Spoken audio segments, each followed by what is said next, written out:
In sports, if you want to be the best, there are no off days. Welcome into the No Off Days podcast. Chris Cato to my left, BK is in the booth. I am Scott Smith. A lot to get to today.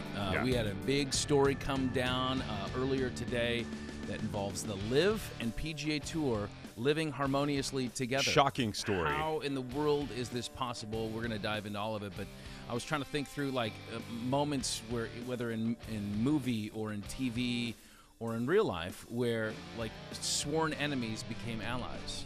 I was thinking of Apollo Creed and Rocky in Rocky 3. These two are now together to fight Dolph Lundgren, maybe, or whatever his. You have Hulk and Macho Man. I believe they were enemies, and then they were together at some point, and then enemies again. So they're tag team wrestlers now all of a sudden. I don't know. That's essentially what's happening here. Yeah, this is Star Wars. This is the Rebellion, and this is the Empire teaming up against some other extraterrestrial force out there. Okay, yeah, it's wild. Star Trek, Captain Kirk, and what's the other feller's name? Khan. Yeah, that guy. Okay, we'll stop looking for analogies now. There's nothing that is perfect, but we'll get into all the details on this. But it was pretty shocking today when I saw this. Well, and by the time people listen to this podcast, we will know much more, right? You and I are still maybe we're still kind of piecing this together. How is this going to work? What are they going to call it? Those kind of things don't really matter, but there are just bigger questions to be answered. The biggest being, how do you go from 1 year ago where the PGA is like, this is traitorous, this is anti-patriotic, to defect to this league that's funded by a government that oppresses so many of the things we stand for. A little bit of pearl clutch in there. A lot of that. And how this has changed. And really, the reports at this time, again, at this taping, say this kind of came together in the last few weeks. Yeah. There were some of the biggest names in the PGA, i.e. Rory McIlroy, who have been putting their necks out there for the PGA that didn't know this was coming down. And wow. And now we have this board that this member of the Saudi royal government is going to be the chairman of this board that directs this thing. Let's not give away too many details. We're going to unpack what we know, and maybe we can try to put these pieces together and try to figure out what might have happened here in this new move. Let's bring in BK in the booth. Brian, were you as shocked as we were, or did you have a feeling this was all coming back around, kind of like the AFL-NFL merger back in the day? Completely shocked. Yeah. Completely shocked. In fact, I think it was Cato that texted me, and I said, LIV and PGA. I hadn't even heard about it, so he broke it to me. And yes, then, Cato's been on this story for weeks now. Yes. Privy to conversation. I couldn't say anything ahead of time. Yeah. Sorry to keep you guys in the dark. I saw eyeballs. I said, now what does eyeballs emoji mean? And all. Why did Cato put all these letters together? LIV, PGA, what does that mean? What does that mean? Yeah. So, it's shocking. And it's interesting to see what's going to come of it. I mean, is golf going to change drastically? I mean, it has to, right? Well, I don't think it will change drastically. They had teams. They had there's format differences. Play, or is it? I don't know. We'll discuss it later. Maybe it's a fall league. Okay, there you go. Yeah. Hey, we got a great show coming up today. NHL playoffs in the thick of it, Stanley Cup Final. Yeah. We're going to check in with both teams, TV analysts, radio analysts too. Bill Lindsay first with the Florida Panthers. He'll check in. Then we'll talk with Darren Eliot, the Vegas Golden Knights analysts for their pregame shows and postgame shows and stuff. So we'll find out what the vibe is there in Vegas and in Miami. You guys it's not very good down in Miami right now. Nah. So they need to turn this around. You guys feel like by the time, maybe this podcast is released that we may be crowning a Stanley Cup champion? Like, does Florida have a chance here based on what you've seen so far? I'm hoping we get our podcast released quicker than that. Over. Yeah. Let's make sure we're on that. But no, I think the Panthers are gonna make a series of it. I think. Yeah. It could be Vegas at the end of the day. I mean, the way that they've dominated through these first two games is impressive. But we saw them down 3-1 in the Boston series too, and special teams played a big factor in that series as well. But the Panthers kind of outgutted them and stretched this thing out and ended up taking it, and I think in 7. So I would anticipate a little bit more fight. I mean, this team got to this point because they're a gritty veteran bunch, and I think that they will show that. But Boy, it hasn't been the case the first two games. So, but now it comes back to Sunrise, and we got a new series. So, and then at the end of the show, BK. End of the show. I don't know if you've heard, but the Buffalo Bills broke ground on their new stadium coming up. It's going to take about 3 years for that to be completed. So I was starting to think, how long does it take to build certain things? And so I'm going to give you a quiz on what landmarks throughout the world and their construction time, and you tell me which one took longer to build. All right, here's what I know. Okay. Rome wasn't built in a day. That's okay. true. My ancestor told me that. It was at least 2. Yeah, Cato the Elder. Did he have anything to do with that? He was involved in some of the early blueprints. Okay. But so he like put street grids. Yeah, but he put the Colosseum in the middle of the vomitorium. Things got messy, and he got. Yeah, you know, they had to have one of those. It was a big auditorium devoted to vomiting? Yeah, they would have these giant feasts and really? days long of eating and drinking, and then they would go to the vomitorium and purge themselves. Like my favorite movie, Stand By Me? Yeah, pretty much. Lard A. That's what happened, but they said it in Italian, of course, yes. so it sounded much better. Okay, very good. Have you ever built anything? I built some Lego sets with my son. Yeah, that came together. Took a long time to build those too. Missing parts. I built a chicken coop. And that was like the first big thing I've ever built. It took a while. Were the chickens happy with it? It's still standing. Okay. Survived a hurricane, didn't it? If they complain, I'll wring their little necks. You would never do that to Sweet Pepper. We made the Taj Mahal. Well, rest in peace. Pepper died. Oh, sorry to bring that up. She laid a lot of good eggs, though. I don't know that we can move on. Okay. Yes, very good. I'm excited to dive into some of the historic buildings, and we'll give our kind of our viewpoint, because we apparently have a lot of it. Well, y'all do. On what it takes, what is required. You never know where Brian's quizzes are going to take us from 1 week to the next. I need to quick Google search, when was the crane invented? That might help us figure out. Yes. It was invented by Ralph Macchio. Very good. No, wait. Yes, Mr. Miyagi. wax on, wax off. That is the last detail on this building. All right, thank you, BK. If you're listening and you want to watch, go to fox13news.com/nodpod. If you're watching and you want to listen or subscribe, take out your phone, zap that QR code on the screen in the bottom right-hand corner. There you can find all of our shows where we have merged sports into news that you can't use into a beautiful non-Saudi-backed podcast. Please subscribe, fox13news.com/nodpod. Right, but if the royal family would like to have a conversation, we're always willing to reconsider. We don't close doors to anything here on the Nodpod. How could you? Unless we get to benefit.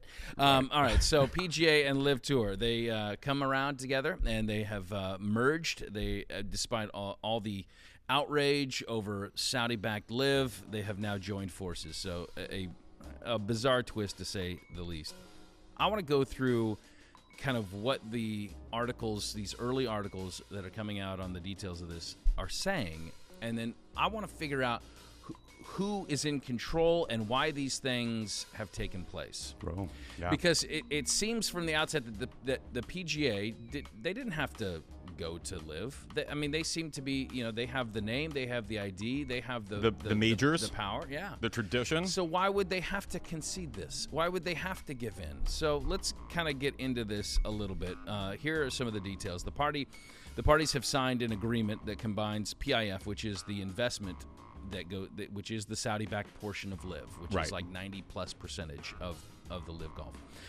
They have combined PIF's golf-related commercial businesses and rights, including Live, with the commercial businesses and rights of the PGA Tour and the DP World Tour, which is also a Saudi-backed European tour, and to a new collectively owned. Okay, so this is not just we're selling out as a Live. We're not selling our shares or our operation. We're not PGA. Backing out. We're still all in. Oh, yeah. We're together on this.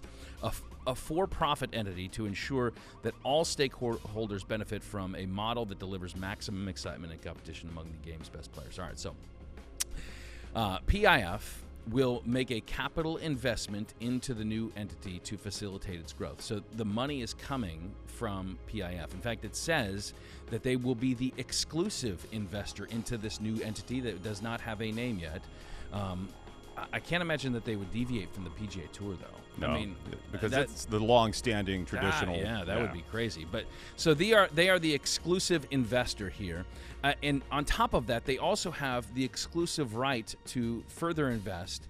They have the right of first refusal on any other capital that is invested into this new entity. So follow the money here, Chris. They are investing the money, and they say we are the first and exclusive investor into this new entity. And if anybody else wants to get in down the road, we have the first right of refusal. What does that tell you? Who has the power here? Well, it says that LIV has the power, which, as you alluded to in the beginning, why? Because the PGA has money and, in fact, has found money in the past year to increase the purses of its major tournaments, to create this player performance fund where they could satisfy some of the gripes of the players that felt like the PGA was being stingy with its distributions. PGA has plenty of money, so I don't know. I mean, it's again, this is early. It's a real mystery, but clearly it sounds like LIV had the whip hand here. Yes. So I think that this next detail will give you maybe a little bit further insight into what might be happening.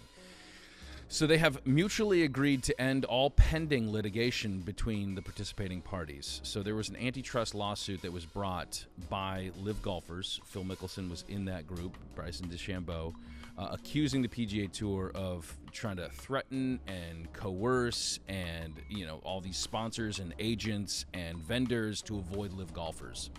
They're basically trying to destroy the reputation and the brand of LIV. And we saw that play out, right? I mean, obviously, you're going to take this blood money. You're going to do that. These people are going to do this type of thing. And so, but they're this antitrust lawsuit, and I have not seen the details of what the actual accusations are, but it's been brought by these LIV golfers against the PGA Tour. They have now settled that. That is one of the number one things coming out of every article you will read, that all litigation has been settled moving forward. I think that means that there was something to it. Indicates that the PGA was facing what it saw as a huge loss coming from this lawsuit here, facing a big settlement. I think that's a big part of it. And in addition to that, money can buy a lot of things. And I think in this case, it has brought an about face by the PGA Tour. And I'm just curious what that dollar is. Like, what is the price of buying your allegiance? Now we're okay. A minute ago we weren't okay, and now we're okay. Well, the truth is we may never know, right? Yeah. I mean, this isn't a public entity. It's public for Saudi Arabia, public investment fund, but we won't know the details of this. We know that Phil Mickelson, as you said, who initiated some of those lawsuits, he tweeted today as this news broke, "Awesome day today, happy face emoji." Happy face emoji.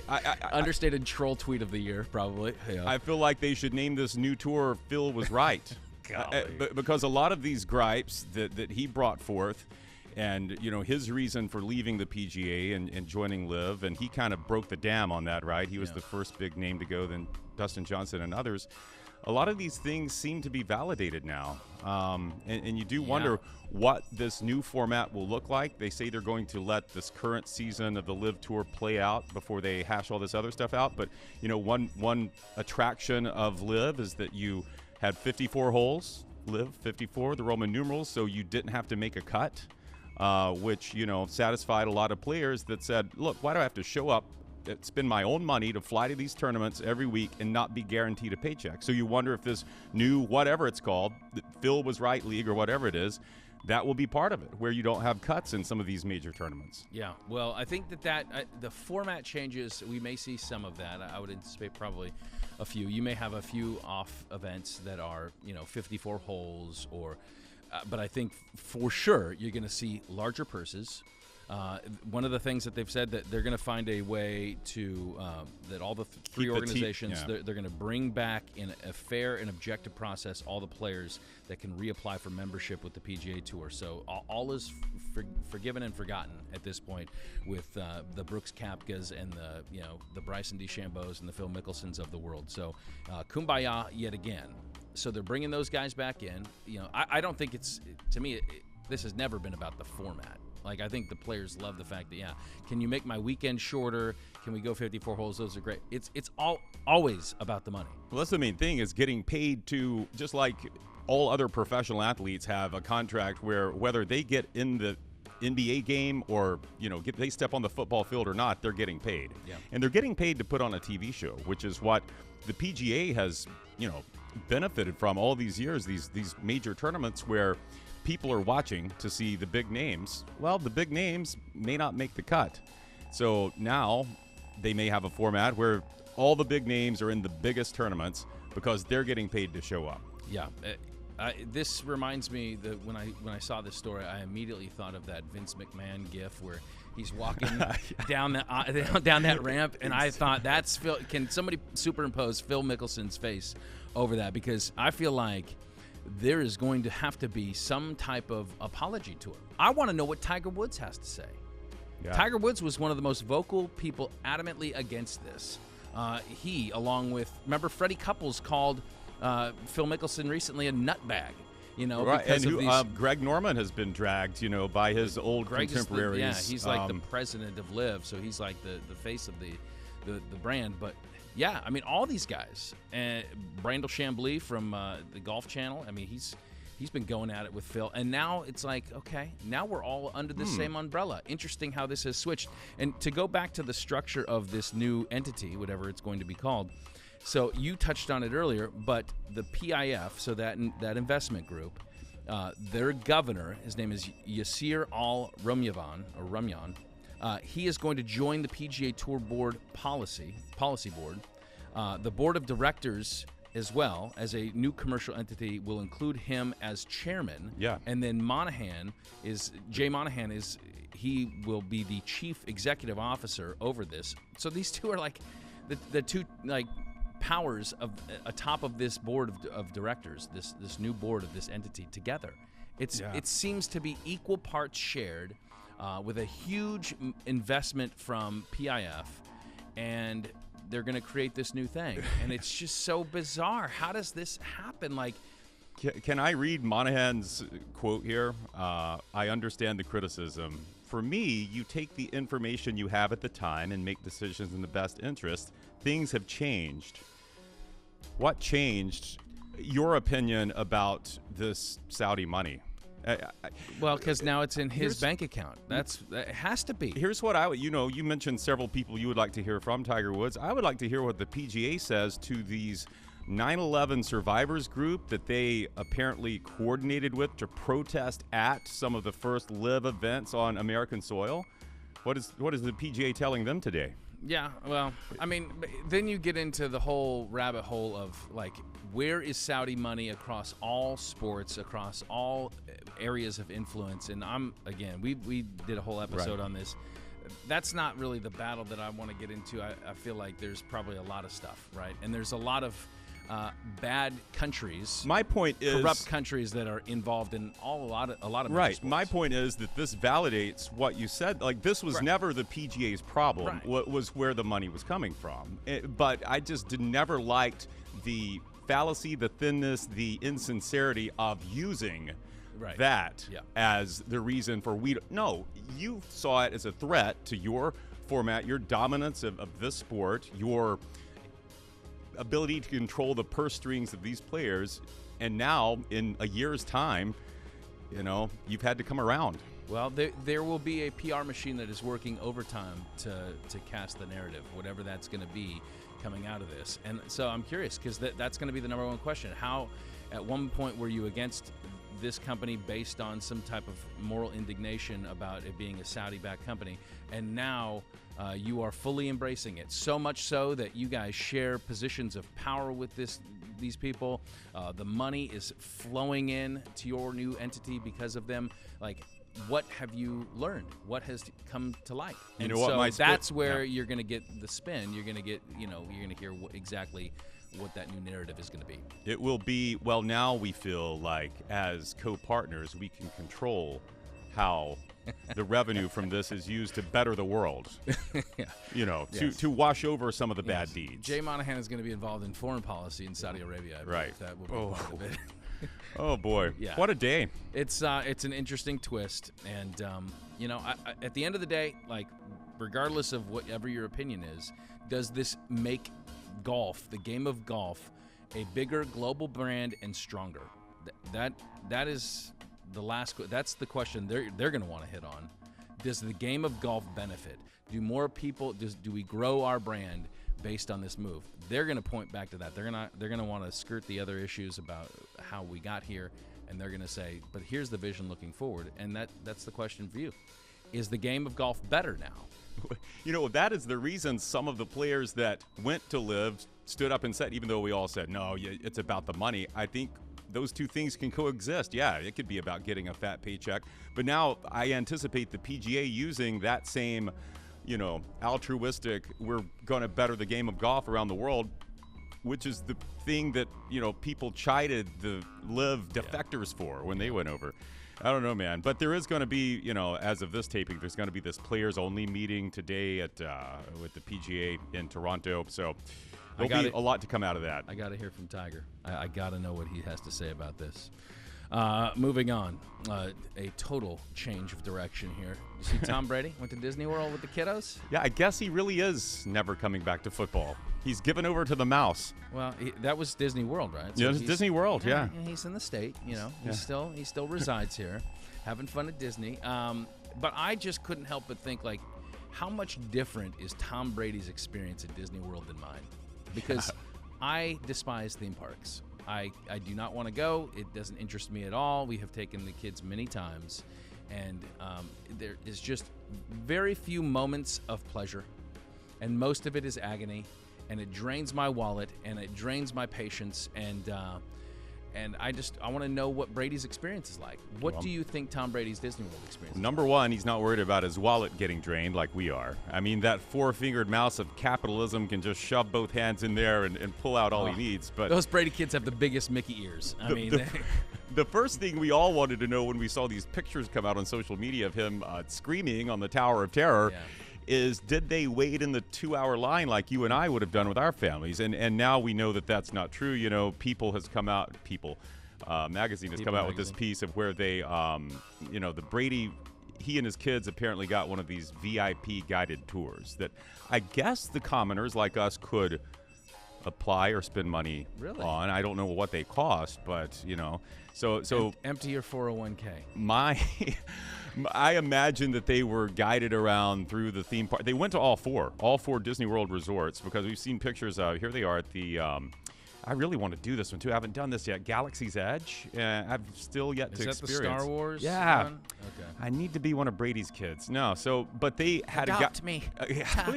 Daddy. You got room in your mansion. I'll wear your underwear. But they got one of these VIP guided tours.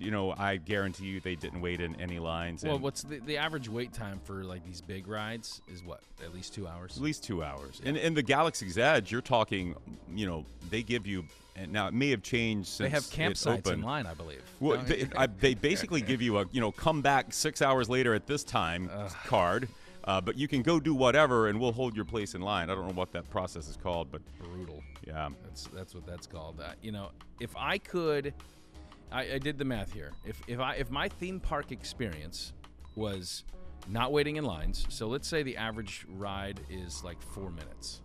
It's probably less than that, but you think less? Yeah, about 2 minutes. They have some that are different. If it's a roller coaster, it's 90 seconds. But if it's those dang Seven Dwarfs, they're done in 30 seconds. Okay, all right. So let's say the average ride is 4 minutes. Okay. And it takes me maybe 10 minutes in between rides. Okay. So now I want to go on the 10 best rides. Mm-hmm. So I'm in and out in 2 hours, less than 2.5 hours. If that's what my theme park experience was, man, sign me up. You're okay. I'm okay. You'll even buy the kids some souvenirs, if probably. If it's any longer than 2.5 hours, though, count me out. I don't want to do that. I don't want to do it, and especially as the weather starts to heat up too. Oh boy! But those are when the lines start to shrink.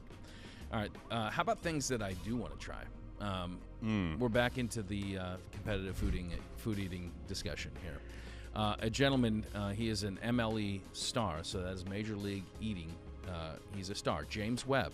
He took down Joey Chestnut's record. What? Chestnut went down? Yeah, Chestnut had the record of donuts.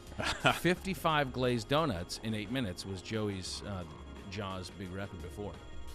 And this gentleman, Mr. Webb, he consumed 59 and a half in 8 minutes. So I think it's just, can we give it up? Can we get up to James Webb? 59 and a half? Yeah. You couldn't finish the other half, James? Couldn't hit an even 60? How many do you believe you could consume reasonably in 8 minutes? You're not worried about calories. Oh, now I need to know. Are these Krispy Kreme glazed? In 8 minutes, I could eat 20 of those. In 8 minutes? Yeah. What comes in? It's a dozen in a box. A dozen in a box. But see, those are like cotton candy. They especially do. You got to get them when the hot now light is on. Okay. Don't get the old cold ones that they go sit out in grocery stores, on a display. That'll take longer to process. Yeah, those are chewy. You want the hot now because those things like melt in your mouth. Yeah. So I think you could probably stick about 4 in at one time. I could force 20 of those down my gullet in 8 minutes. I can't believe we didn't. We have a Krispy Kreme like a stone's throw from us here. Well, nobody wants to see that. I would have died. I would have died. I think it's like over 15,000 calories. And that seems like an undershot. But yeah, I feel like it does matter the type of donut. Yeah. If it is Krispy Kreme, they are unique. I mean, even like when I compare the two big manufacturers, the two heavy hitters here, Dunkin' Donuts and Krispy Kreme, they're big difference in their glazed donuts. They're like totally different. The material. Dunkin's being thick, cakey and glazed. And there's no. How many of those could I eat in 8 minutes? Maybe 3. You probably. I mean, do you think you would get more full or nauseous from the amount of sugar first?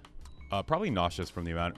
I'd probably pass out after about 10. Yeah. Yeah. What about you? How many of the Krispy Kremes do you think you could put down in 8 minutes? I think you would be impressed. I think you would be really impressed. Oh, tell me. Yeah. What do you think? Know. Put a number on it. I said 20. Could you beat my 20? I think I can go probably 2 glazed donuts at a time. Okay. I think I'm getting through a box in 3 minutes. A box. So you got 12. You get 12 in 3 minutes. Another 12. So 12. You're 6. at 24. Okay. You're doing 30. So I got 30 in 8 minutes. I think I'm halfway to the world record. Send Timothy the intern right now to Krispy Kreme. We've got to put this to the test. If this man can eat I'm not 30 going to do it because I will die. I will immediately die. We don't want you to die. We have another show to tape after this. But anyway, I want to see this guy. I want to see which ones he ate, though. Did you say which? I think variety? he's just glazed. Yeah, but he's I not know, getting but like an assorted box. I know, but can I get a maple bar? Here's what I'm asking. With bacon? he picked out all 59 and a half donuts. Let's see. Can I get a cruller?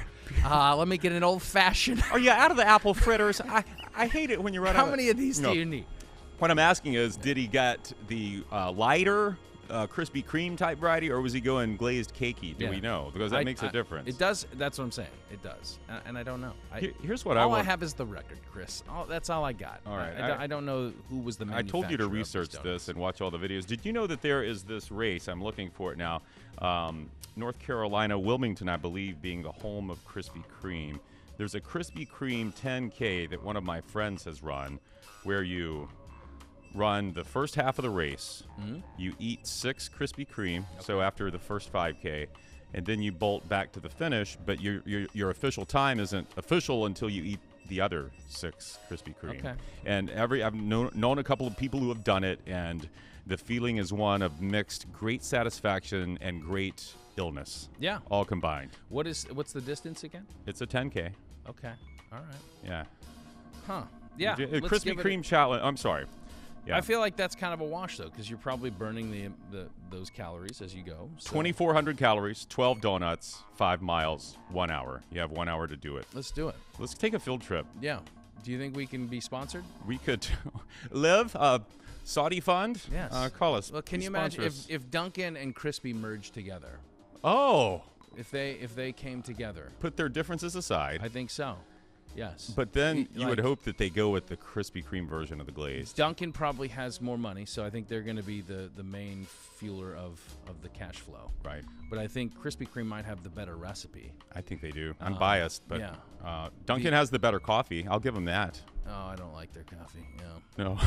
Well, do you like Krispy Kreme's coffee? I don't go to donut places for coffee, Chris. I go to donut places for donuts. The donuts. That was good. All right. Now I'm hungry. I want some donuts, but it's time to talk a little hockey. What do you say? Okay. Let's do it. Let's do it. Well, let's welcome in radio color analyst for the Florida Panthers, also a member of that 1995-96 Panthers team that last made to the Cup Final. We welcome Bill Lindsay into the No Off Days podcast. And Bill, I guess it's worth reminding at this point we sit 0-2 in this series. But if you look back to that opening series against Boston, down 3-1, yet you guys fought back and of course won that. So where is this team now? 2 games into this series, what's the mental state of this team and kind of the motivation moving into Game 3? The mental state's fine. They're comfortable. with the adversity they've had it throughout the course of this season, and being around some of the players, Matthew Tkachuk, Sam Bennett, they've got a little snarl on. They're upset about what happened. They've got to play better. Got to stay out of the penalty box. Got to make some adjustments. Vegas was good. They threw everything at them. They got scoring throughout their lineup. They knew this was going to be a tough test. Long layoff. I thought they've been overzealous at times, trying to do too much. Sometimes just do your own job, play your own position. So if they get caught up, just get back to the basics of the game, get back onto home ice, feed off the energy of the crowd, win game number 3. And series can flip on a dime. It doesn't take much, but it's pressure packed now. Game 3 almost becomes a must win for the Panthers. So the Panthers going to have to formulate maybe their best game of the postseason if they want to get back in this. As Scott alluded to, Panthers down 2 games in that first series against the Bruins, won 3 in a row, so they're used to the pressure-packed situation there. Much of that was on the shoulders of Bobrovsky, your goaltender. Throughout that series, he really flipped it. How do we see him bouncing back from what was just a brutal performance the other night? 13 shots on him and 4 goals allowed before they pull him. Sergei Bobrovsky, he'll be all right. He's got a short-term memory. He's been at it a long time, and part of this just coincides hand in hand with what's going on with the team in front of him. You look at the first couple of goals that went in. There were screens. Brett Howden on a breakaway was the goal that he got pulled on. Bobrovsky, he's got this ability. He's been in the league long enough that it doesn't just phase him. He knows that what has to happen is next game. Just kind of look back at the tape, whatever you want. Mistakes from the last game. He's got to be better than Adin Hill down at the other end, though. That is a factor. Adin Hill, if you want to point out, up to this point has been better than Sergei Bobrovsky. Jack Eichel's been better than Matthew Tkachuk or Barkov. You could go down their lineup. Vegas is getting contributions from everywhere. Their defensemen, 4th line, 3rd line. Panthers, that has not been the same sort of story. Special teams have hurt them. There's a laundry list that you could go through in the first couple of games. Sergei Bobrovsky, to me, is way down on that list as far as the concerns that I have heading into game number 3. Well, and Paul Maurice has said that he's our guy. We're going to stick with him, and a lot of times we've seen that up in Tampa when you have a great goaltender in Andrei Vasilevsky, and kind of the confidence can be shaken at a point in time, and we've seen John Cooper stand by his guy, and I think sometimes that goes a long way, especially in that locker room. But you did hit on penalties, and it seems to be that one of the major storylines so far through the first couple of games of this series. How do you get better on special teams mid-course? For one, you got to stay out of the penalty box. All this stuff at the end of the game, they just want to throw guys out. And once the game's out of hand, I'm not concerned about penalties at that point of the game. The penalties that concern me are the Lomberg one in game number 2 right at the start that leads to the Marchessault goal that puts them up 1-0. Brandon Montour takes a bad penalty in the first period. You have the 1-0 lead in game number 1. You take a penalty. They score on the power play. You just have to, your discipline it has to be between the whistles and just not over the edge. So that if they can clean that up and only be shorthanded 2 or 3 times a game, they're going to be fine. They're putting too much pressure on their penalty killers. And then the power play is 0 for 7 in this series. And you look back at the first 3 rounds, their power plays come up big in critical situations for them. It hasn't blown the roof off, but at critical times, especially in the Carolina series, it scored goals. It changed momentum. It had a chance in game number 2 when they were down 1-0 and just had a flurry of chances, had 5 shots. Adin Hill made a number of saves. So that was a positive sign. The game got out of hand from there. But Paul Maurice, talking to him, he wants to see more urgency on the power play, more desperation. I guess that could be said for this whole team, that there has to be more sense of a heightened awareness of the surroundings and what we're trying to do and what we're trying to accomplish as a team. It's gotten to a way where it's been individualistic at times. As far as the penalties, you can describe that as you just taking matters into your own hands. This team has got it. Everything they've gotten to this point has been as one, as a group. So they have to get back to that forechecking style, cleaning up the middle of the ice, and see if they can make Vegas chase the game, play with the lead. They have to have a sustained lead, maybe 1 or 2 goals, and make Vegas chase, because Vegas ahead has really opened up the Panthers, opened up some seams. So look for the Panthers to try and really, in game number 3 in the first period, have a clean period. Stay out of the penalty box, make it 5-on-5 action, try and get the lead, try and get the home crowd energized. And if you do that, get off to a good start, then the balance tilts back into your favor, and hopefully you can win that game number 3. Bill, I'd love to hear your perspective, just big picture on this season and really the last couple of seasons, where the Panthers are and what it means to you personally, because you were so closely intertwined with that culture down there, having spent some of the best years of your long NHL career there with Florida, and as Scott said, being part of that 95-96 Panthers team that made the Stanley Cup Final. I know you would love to see nothing more than a Stanley Cup come home to South Florida and plans for a boat parade or whatever it may be. But we don't know if we're there yet. You know, we got to keep playing hockey. No. But big picture, how proud are you of what this franchise has elevated itself to, where year in and year out, it's kind of like what we've seen here in Tampa Bay with the Lightning. You guys are up there at the top. You're contenders. You're a legitimate threat every year to be in the hunt for a cup. What does that mean to you personally? It's been awesome. It's meant a lot. There's been a lot of down years here, and it goes back into the early 90s when we started back there, when Tampa Bay was coming into the league. But we were able to get off and hit the ground running, and we captured the hearts and the imagination of this fan base. Miami Arena was rocking. Stanley Cup year number 3. It was a hockey city, and it went away, and it was unfortunate. I knew if we could just get back to winning, South Florida, you have to win. The product has to be good, especially in hockey, but there is a market for it. You see it over there in Tampa Bay, what you guys have been able to do with your success. You guys have a rabid fan base, a rabid following, and that's what we had in the early 90s. So to see it after all those years of down years and just not making the playoffs, get in maybe once every 5-6 years, get knocked out in the first round. Now you've made the playoffs for 4 consecutive years. You won a President's Trophy. You've had all these really good battles with Tampa Bay, which is great for the rivalry and spice things up. It's the first time the Panthers and the Lightning have been good together at the same time throughout the history of our existences. So to have that extra rivalry come to another level, and now get to a Stanley Cup, have another chance after 27 years. It's just, to me, I fell in love with South Florida when I got down here with the people, and I've made so many friends over the course of the years. To see us back and be prominent, featured in the news, a lot of coverage down here, and see the enjoyment from the fans that have had a lot of tough years, our season ticket holders that have stuck with us. To me, it means the world. It's home now. I've kept a base here for pretty much 30 years.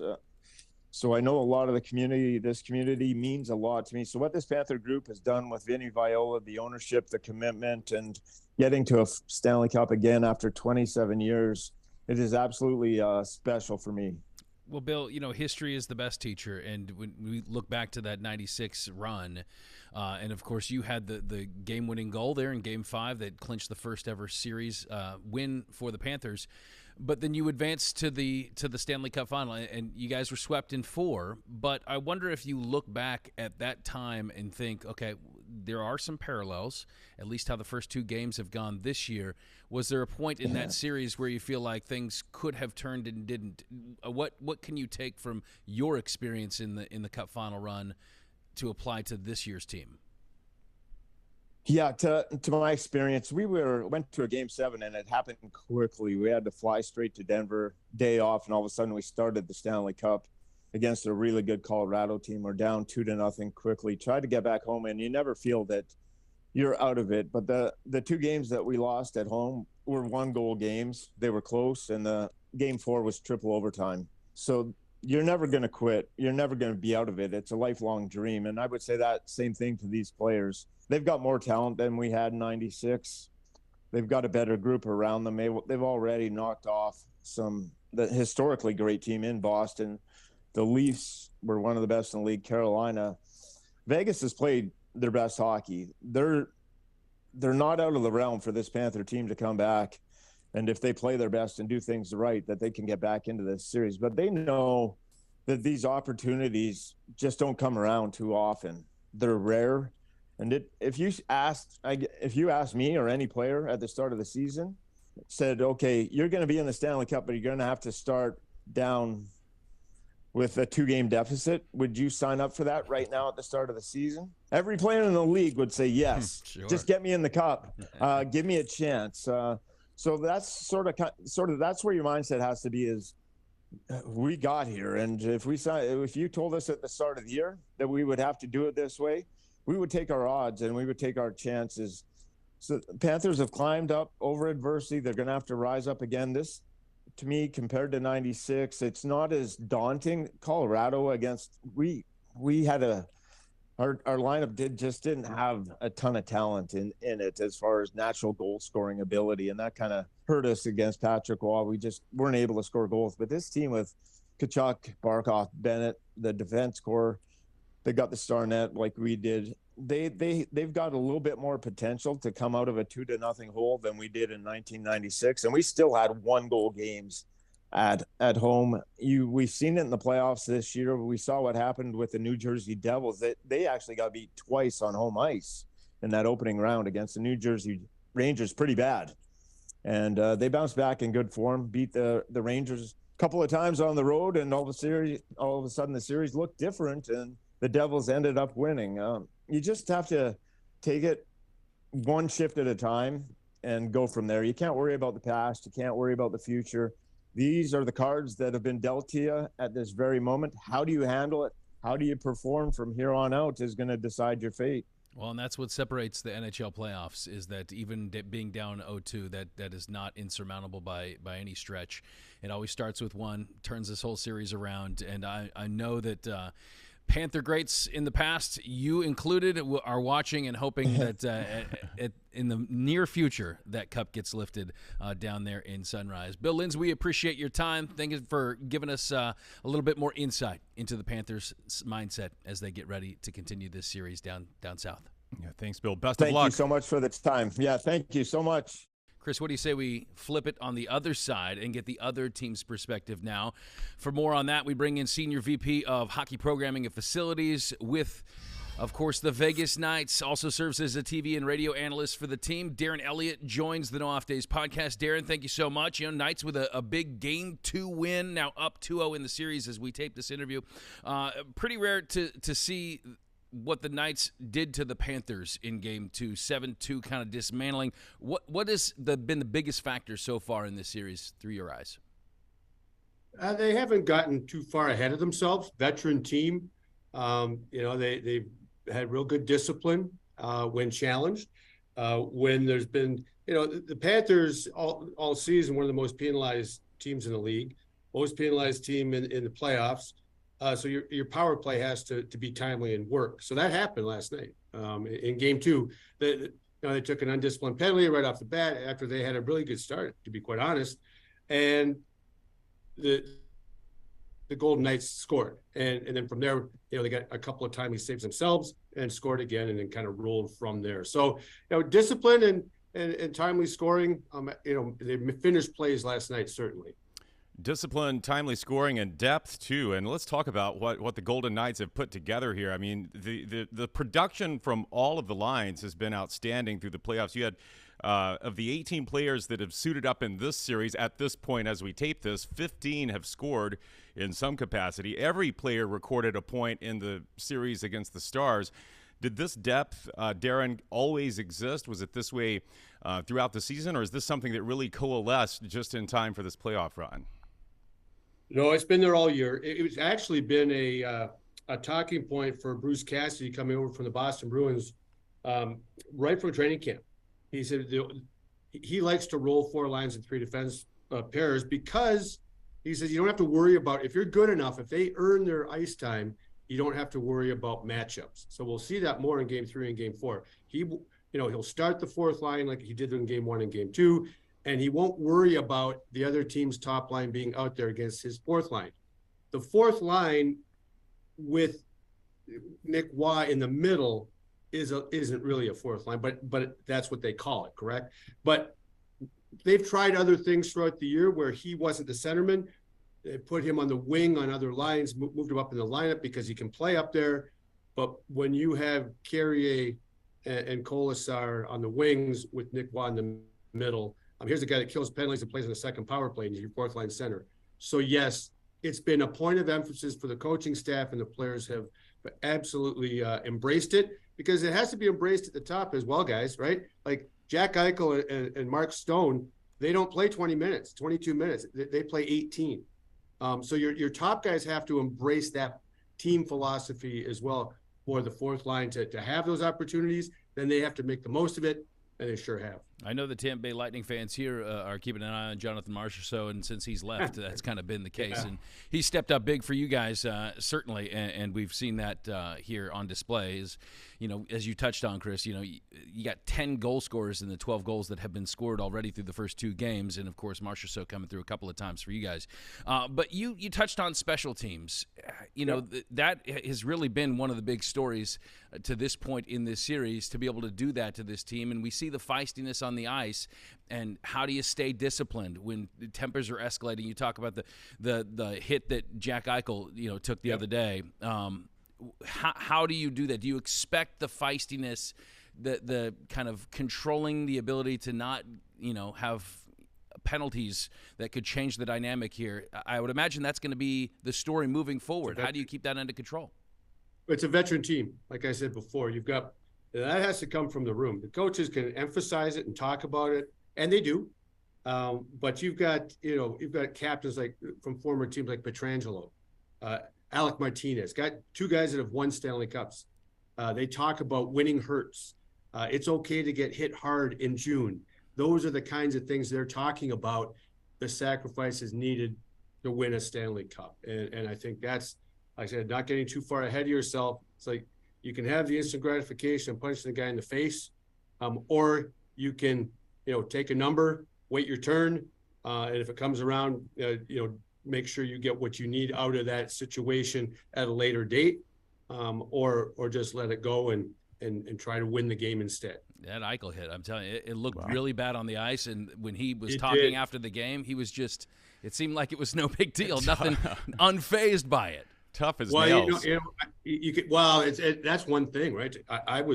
He looked like he got wrecked, and so to see him come back is a boost to his teammates, and maybe a little bit of a pause or a slumping of the shoulders for the Panthers. But the good news for Jack Eichel, here's a guy that, as we know, just less than 18 months ago, had neck fusion surgery, and so to take a hit like that and get up and be nonplussed by it is like, okay, good on the overall, good in the short term, and good for Jack Eichel and his health. Let's talk about, maybe you can help me understand this, one of the quirkier things about the Stanley Cup Final, rats and flamingos. I think these two things are misplaced. So at when the Golden Knights win, fans are tossing pink plastic flamingos onto the ice. Now, that is a bird that we would associate with South Florida. We all remember the iconic opening to Miami Vice. You see the flamingos down there in Miami. Right. Yet we have the boys in South Florida throwing rats onto the ice, whereas the Rat Pack is from Vegas. These two things, would you guys consider a trade of these objects at the end of the season? Is that a possibility? I don't think so. I don't think so. Maybe if the Golden Knights win, they might be open to a bunch of things. But we know that the Rats date way back with the Florida Panthers. Scott Mellenby, right, who's shot a rat in the old Miami arena. Killed it with a shot in the locker room. Lore has it, and that's how it became on their way to the time they were the Stanley Cup in 1996. So that's where that came from. Pink flamingos. Well, let's face it. You've got it's plastic, right? That's plastic as Vegas. That's true. right. So you've got it as decorative. This became a thing. A couple of people started throwing them, and this all stems from. What do you throw in victory? Stems from the Detroit Red Wings, right? With the Octopus, back when it used to take 8 games when it was a 6-team league to win the Stanley Cup. So Lots of history linking up there with things being tossed on the ice. Well, Darren, this is kind of the point in the series where the challenge kind of comes to you guys, because though you have dominated through the first two games, the question comes back to, could complacency be setting in at this point? You're obviously going to be going into Sunrise, and it's going to be a fired-up Panthers team and a building that has their backs against the wall. Do you look at this upcoming Game 3 as really kind of the linchpin in this series? Sure can be, can't it? I mean, you can not win the series, but you can put yourself in as close a position as possible. They haven't gotten ahead of themselves, like I said, all season long. A veteran team, and they had this opportunity in Winnipeg. So they, in Dallas had to go in. They lost at home. They had to go to Dallas in Game 6. So they've been a good road team, and they haven't been phased one way or the other. In terms of, like I said, getting ahead. Oh, we've won 2. All we have to do is win this game. That's not the mindset. It's like, okay, the mindset is the next game. And then whatever happens from there, it's still just the next game. I know that's the worst cliche going, but that they've been able to use that mantra, if you will, pretty routinely all season long. Well, it's a cliche for a reason, because typically that is the winning recipe. I got to ask you, Darren, a totally unrelated hockey question. As I look at Vegas as a sports market now, you got the GOAT now buying a piece of those Vegas Raiders. The Oakland A's are going to be there at some point in time. Of course, you guys are now in the Cup Final and trying to lift Lord Stanley's Cup. What has happened to that Vegas sports market to where now it's a major player? Well, the Golden Knights it got here and it became the community's team. I've never seen anything like it. I've been in the league and in the game for a long time, and it's a reciprocal bond that they've formed here with the fans loving the team and the team out in the community loving the fan base. And it's a party. It's Vegas in the rink. It's done over the top, and everybody has a great time locally, even if it's not understood that well or appreciated elsewhere. With that has come, like, the Raiders are here, Formula One's coming here, UFC was already here. I think the biggest change really is once they had a team here, and now the proliferation of sports betting and apps, that was always a danger, right? Oh, you can't have a team in Vegas. Now that that's become leagues, I think some of those barriers have been broken down in terms of who's allowed to be here, and I think it's just going to grow from here. Tom Brady just can't wait to get his underwear into your guys' market. I think that's the goal. There you go. That's the goal. There's that too. Oh boy. Well, Darren, we appreciate it as always. The insights to kind of give us a little different perspective as to how we think through the Stanley Cup Final. But to this point, it has been all Knights. We'll see if this becomes a series at some point as now you guys shift to the away ice. Darren Eliot, we appreciate your time. Thank you so much. Thanks, Darren. Scott, Chris, you bet. Ah.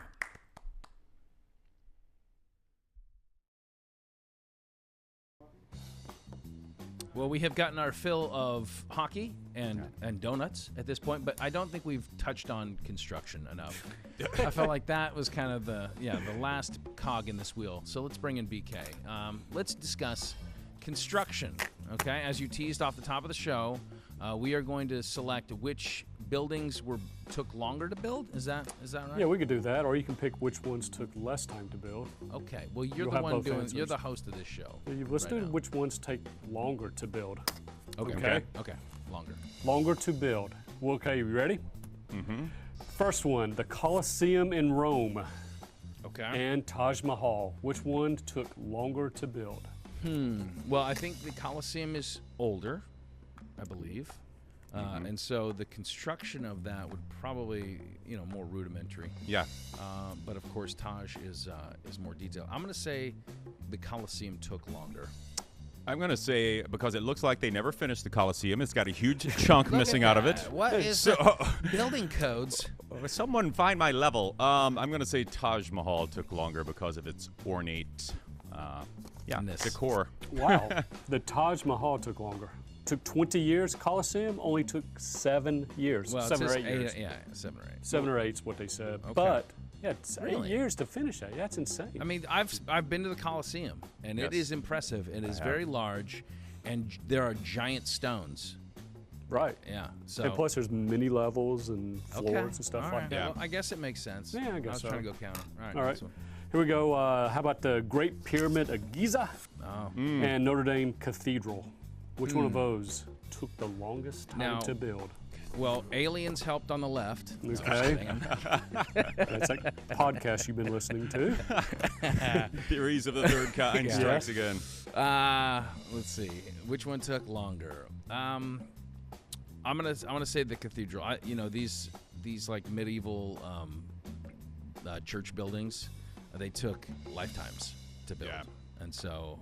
There wasn't a lot to do back in the day in Egypt. You're not watching Netflix, so we're building the big pyramid. Yeah, I'm going to say pyramid. I'm going to say because they were using, again, rudimentary methods of moving these large bricks. They had a lot of slave labor involved. There were probably some, the aliens went on strike for 2 years and didn't come back and help. I'll say the Pyramid of Giza. I would say the pyramid as well. I think it's huge. It's actually the Notre Dame Cathedral. That took 90 years to build. They're still reconstructing it. Yeah, because it was burned up, remember? Yeah, but that was, But, I mean, the pyramid, only 20 years? Holy smokes. Those Egyptians were efficient. Yeah. I mean, how long have they been working on the interstate here? Yeah. Exactly. That just any church. This isn't one particular denomination, but churches have struggle sometimes getting to agree on things. I guess so. Yeah, committees. Yeah, committees get involved. I mean, if you look at some of like in Europe, their church buildings, like there's such fine detail. It's incredible. In every little nook and cranny. So it doesn't surprise me. Wow. Well, whereas that pyramid was just slopped together in a manner of... They just beamed it. They zapped it up. Okay, how about the next one here? Kind of tricky. Washington Monument or Lincoln Memorial? Okay. I feel like I know the answer to this, but You lived in D.C., so you should. Well, there was a big delay in the Washington Monument, I believe, and you can actually see the delineation of the stones are different, about, I don't know, maybe like 20 feet up. Mm-hmm. So I'm going to say that the Washington Monument took longer than the Lincoln Memorial. Okay. Well, he gave some real facts there, so I feel like I should just go with what he said. Plus, I remember when Nicolas Cage was looking for that treasure, part of the Washington Monument, I think he found it in part that wasn't completed. So, let's go Monument. Yeah. It is actually Washington Monument. Okay, and good. even in construction time, not even counting the delay, it was 14 years to build. Whereas Lincoln Memorial, this astounds me too, 8 years. That thing's huge in just 8 years. And nobody knows this too. This is another fact I know. That Here we go. the Lincoln is actually built to scale. That's how big Abraham Lincoln was. Well, I believe his stovetop hat was that big. I didn't know he was that big. Wow. No, here's an actual fact. The Washington Monument is actually sinking. Did you know that? Really? Yeah, sinking. So it'll be like the Leaning Tower of Pisa? One of in a these couple days, years? you'll be able to climb to the top. Wow. Well, maybe at that time I'll go see it. Until then, I don't want to see a fully, straight All right. monument. How about the last one here? Statue of Liberty or the Eiffel Tower? Mr. Guy d'Eiffel, his tower was hated by Parisians when he first constructed it for a world fair back in around late 1800s. People hated it. Let's see. France also gave us the Statue of Liberty. So both these were built on a French budget sense of time. Yes. Yeah, a French sense of time. I will say it took the Eiffel Tower longer. I'm going to go, that probably makes sense because if I spend more time making something, I'm going to keep it.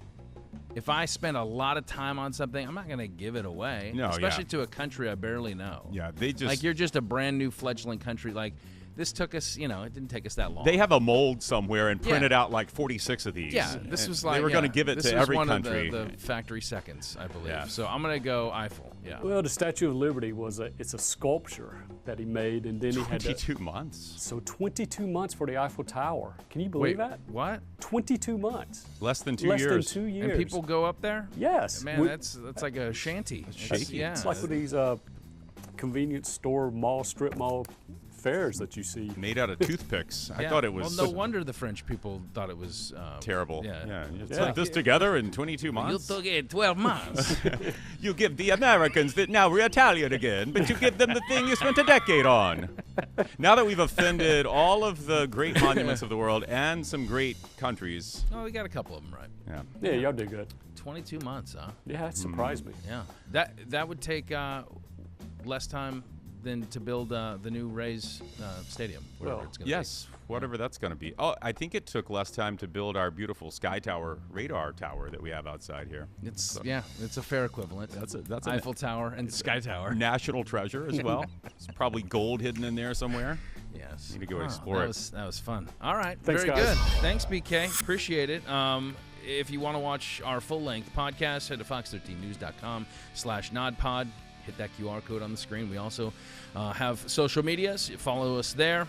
Big thanks to our guests today, talking some hockey with Darren Eliot of the Vegas Knights and then Bill Lindsay of the Florida Panthers.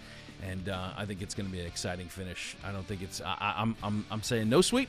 Okay. I think it's going to be an exciting finish to the Stanley Cup, just like all of playoff hockey is. It's good to the last drop, just like whatever you have there in that mug of yours, Chris. You don't have to say no more. It's coffee from more. Krispy Kreme, and you hate it. All right. Until the next time we are on, there are no off days.